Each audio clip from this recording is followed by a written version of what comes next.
Chers amis, je tenais à vous souhaiter un très chaleureux Shabbat Shalom depuis Yerushalayim, Ira Kodesh, qui est encore partiellement sous la neige. On a eu une belle neige au Hashem.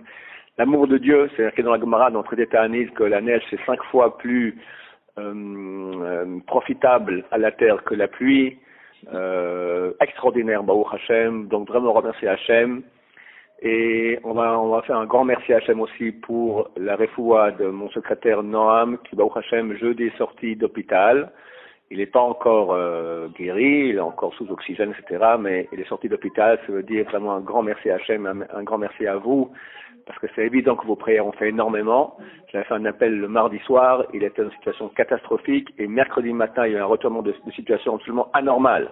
Il était encore en danger, mais c'était tout à fait miraculeux. Vraiment un grand merci à vous, un grand merci à Hachem. On remercie pour le passé, et on prie encore pour le futur, que Dieu envoie Hachem à tous les malades, qu'on finisse avec tous ces virus, etc. Notre parashat Mishpatim, elle commence en disant et voici, pour nous dire que de même que les 10 commandements sont du Mont Sinaï, de même aussi toutes les lois qu'on a dans notre parashat ici proviennent du Mont Sinaï. On voit à quel point Hachem met l'accent sur les relations qu'il y a entre l'homme et son prochain. On peut dire que l'essentiel des mitzvot, il y a énormément de mitzvot, des dizaines de mitzvot dans cette parasha. C'est une des parashot dans lesquelles il y a le plus de mitzvot dans toute la Torah. Et la majorité écrasante des mitzvot concerne la relation entre l'homme et son prochain. À quel point c'est important pour Hachem qu'on soit honnête, qu'on soit droit. Et ces lois, bon, ce sont des lois extrêmement sèches, d'accord. C'est à l'origine des traités du Talmud, Bava Kama, Bava Mitzia, Bava Batra, c'est des lois extrêmement sèches de jugement entre les personnes.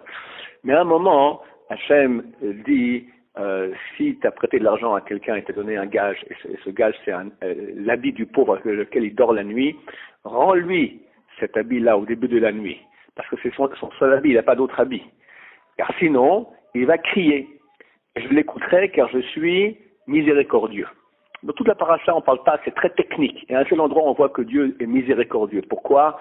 Quand quelqu'un, un pauvre, il a faim, un pauvre, il a soif, un pauvre, il n'a pas d'habit, et il crie à Hachem, alors Dieu l'écoute. Hachem Ishmor, c'est très dangereux pour ceux qui ont les moyens et qui ne donnent pas. Donc, on voit à quel point Dieu met un accent important sur la relation entre l'homme et son prochain. Comment on doit être sensible à la souffrance de l'autre. Comment on doit l'aider. Et essayer de faire qu'il n'y ait aucune haine en personne. Un endroit un peu plus loin dans la paracha, c'est marqué lorsque tu verras l'âne de la personne que tu es, alors tu vas prendre l'âne, tu vas ramener celui-là. Et la Gemara dit que si on voit 2 ânes maintenant, 2 ânes, un qui appartient à celui qu'on aime, un qui appartient à celui qu'on est, on doit prendre celui de l'âne qui appartient à celui qu'on est, pour casser nos mauvaises midotes, pour pas avoir la haine de son prochain, on doit avoir l'amour de son prochain. Chers amis, actuellement, le monde est sans dessus dessous. C'est clair. Tout va complètement de travers. D'abord, on voit du mensonge partout, de la malhonnêteté partout, du plus grand au plus petit. Les ministères qui sont tordus, les présidents qui sont tordus, les gens dans la rue, tout mensonge, magouille, comment rouler l'eau, il y a tellement peu de gens. Moi, je pense que s'il n'y avait pas Am Israël aujourd'hui dans le peuple, parce que pas tout Am Israël hélas, mais dans le peuple d'Israël, il y a la plus forte concentration de gens au monde qui servent Dieu, qui sont bons avec leur prochain, qui font du chesed, notamment dans le monde français, tellement de chesed, tellement de bonté entre les gens. Je crois que sans ça, ça fait longtemps que Dieu aurait complètement amené un déluge dans le monde. Je pense que ce déluge va arriver. Je pense qu'on est au bord, tout celui qui comprend, on est au bord d'une crise financière terrible, on est au bord d'une guerre peut-être avec la Russie, une guerre avec la Chine et Taïwan, l'Amérique. On est au bord, évidemment on n'est pas prophète, on ne peut pas savoir, mais ça sent très très fort. À nous de nous renforcer dans la relation avec son prochain, l'amour de son prochain, arrêter les marlocotes, les disputes dans les couples, arrêter les disputes avec les belles-mères, les beaux-pères, les belles-filles, tout ça. Faire la paix avec les gens, s'écraser, c'est ce que Dieu aime. On a les 10 commandements et directement après, Dieu nous a pas ordonné des lois, mange cachère. Il a dit, je t'ordonne maintenant de te comporter bien avec ton prochain. C'est l'essentiel que Dieu veut. Évidemment, c'est ce qui demande beaucoup plus d'efforts. C'est facile de faire, relativement facile de manger cachère, de faire Shabbat.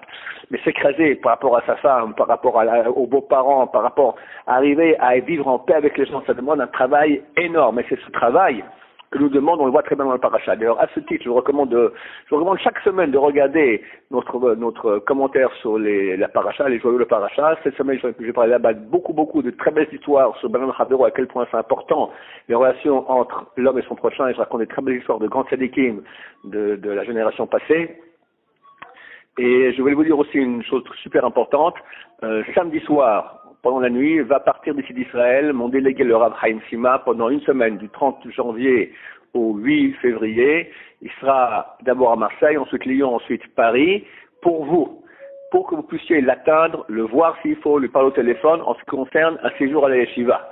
Pour vous, si vous êtes entre plus de 18 ans, de 18 à 25 ans, on va dire, pour vos enfants, s'ils sont dans cette tranche d'âge, d'accord. Combien c'est important aujourd'hui, où le monde va complètement de travers, où les gens n'ont plus aucun repère, tout est tordu.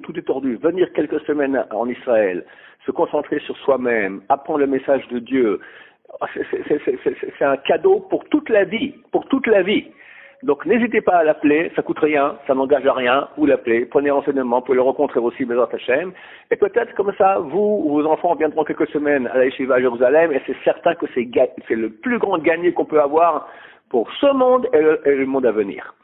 On espère que la Géoula est très très proche, qu'on est dans la dernière semaine, vous savez qu'il y a encore 2 semaines de Shovavim, c'est exceptionnel cette année, vu qu'il y a 13 mois, il y a encore 2 semaines de plus, donc pour le grand Tikkun, et je pense que dès lors, on va partir en ligne droite pour la Géoula Bezrat Hashem, c'est que je peux me tromper, je suis pas prophète, mais tout nous dit que vraiment, ça y est, Bezrat Hashem, donc renforçons-nous dans ce que Hashem aime, la Torah, les mitzvot, la relation de son prochain, la paix dans les foyers. Je vous souhaite à tous un Shabbat Shalom, plein de joie, plein de bonheur, plein de sainteté dans vos maisons, plein de présence divine.